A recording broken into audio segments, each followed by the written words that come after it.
Okay,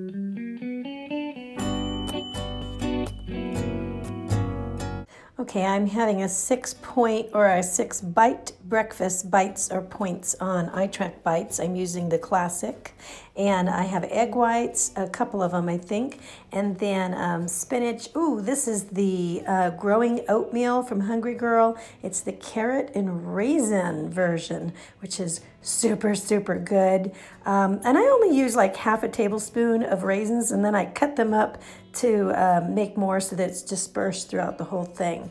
That's turkey sausage for 1 point from Jenny O. So it's a 6-point breakfast altogether. And I ended up saving my apple till later for a snack. But this was like super, super duper filling.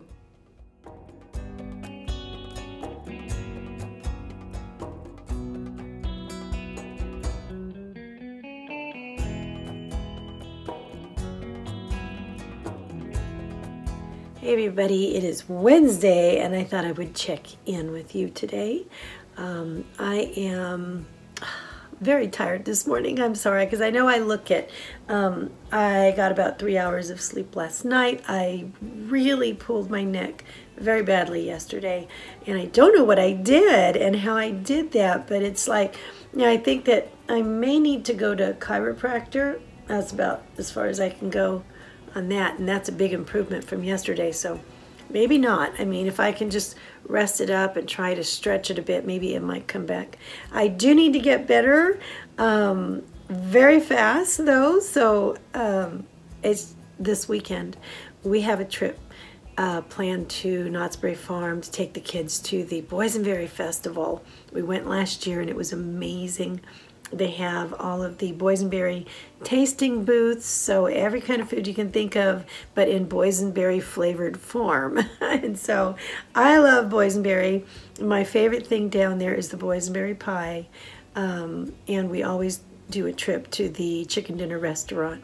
So it is a bit of a splurge, but what we did was we told the kids last year, we sold our rental home and we sold the home that we were in to buy another home, and it was a huge stressful time, and it was, you know, we all sacrificed and we all put our noses to the grindstone and we worked so hard as a family to get those things done. We told the kids, once things quiet down, we're going to go to Knott's Berry Farm and just have a breathing moment as a family. And we all loved the festival last year, so it's going to be a day trip, more or less. Well, we'll probably spend the night at the hotel because the kids like to meet Snoopy and all that stuff. But we'll stay the day. And so I need this neck thing to be better by then. So let's hope and pray that you know, it'll go away, because I can't cancel the trip. The kids are really looking forward to it.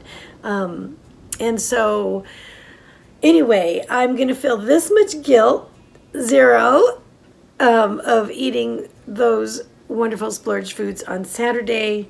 I will try to make up for it around that day and try to make better choices along the way.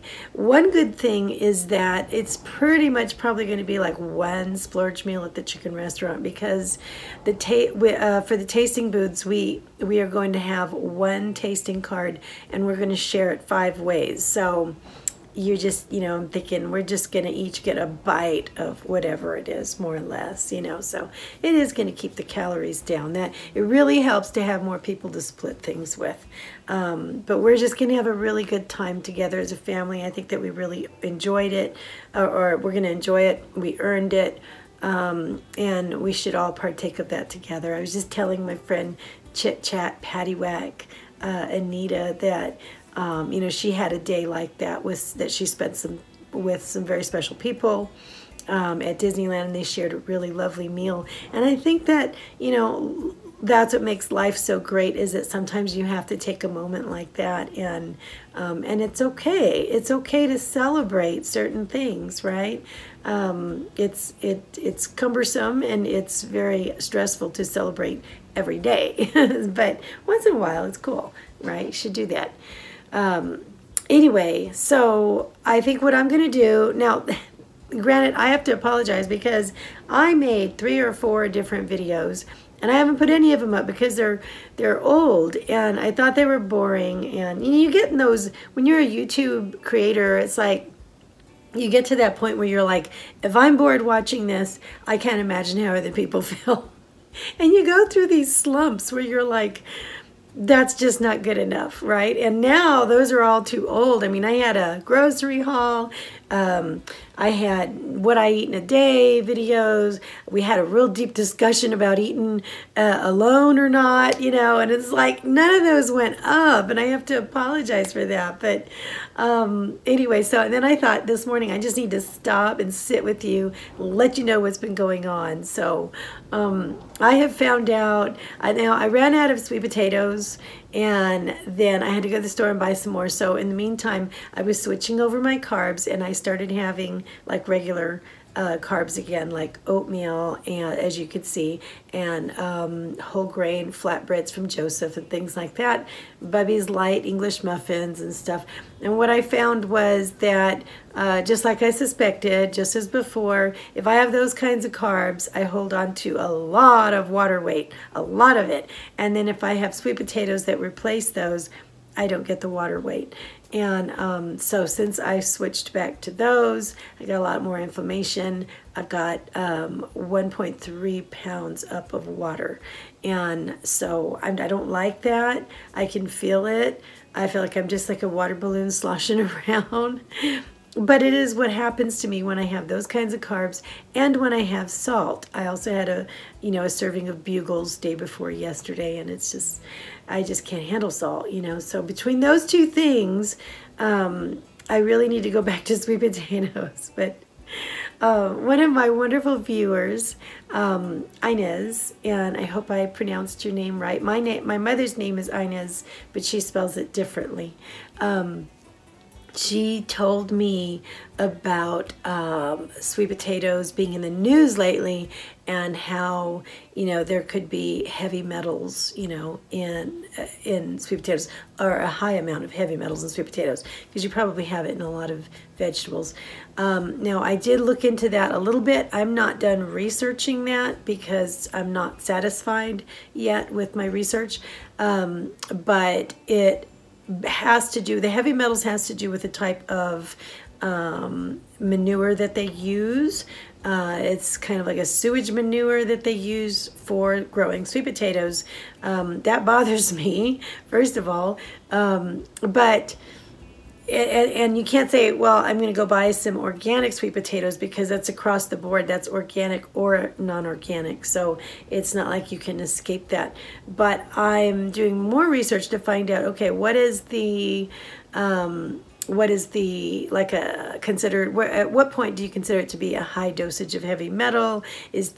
Are there sweet potatoes that are less, in that category, and what would those be? And so I'm going to find out more, and I will report that back to you when I find out a little bit more about that, because in the meantime, I'm going to be having sweet potatoes still, but I'll probably be supplementing with some other carbs as well, just until I'm satisfied. So anyway, and that means I'm going to have a little bit more water weight, right? Oh well, we'll see. That I love sweet potatoes so much, and they're so good for you. Heavy metals are not good for you, but the vitamin A and the vitamin C and the fiber, your beta carotene, you just can't beat it. So I am not done with that subject. But if you guys ever find anything out and you want me to look into it, please, yes, share it with me, because I love looking into stuff, and there has got to be an answer. There's an answer for every question. That's how I feel. So, and there is a truth. We just need to find out what that is, right? So, okay, so back to the day. All right, let's get this day started on Wednesday. I just updated you on what's happening with me, and I will see you in the next video. Oh, and I'm still doing AgTrack Bites Classic. I am still, as I said to Anna's for Nurse on her video, Amy, that I am still points plus curious, and I am going to explore that fairly soon. Just haven't had too much of a moment just yet, but I'm finding out more and more about it. All right, guys, I will see you in the next video. Love you. Bye-bye.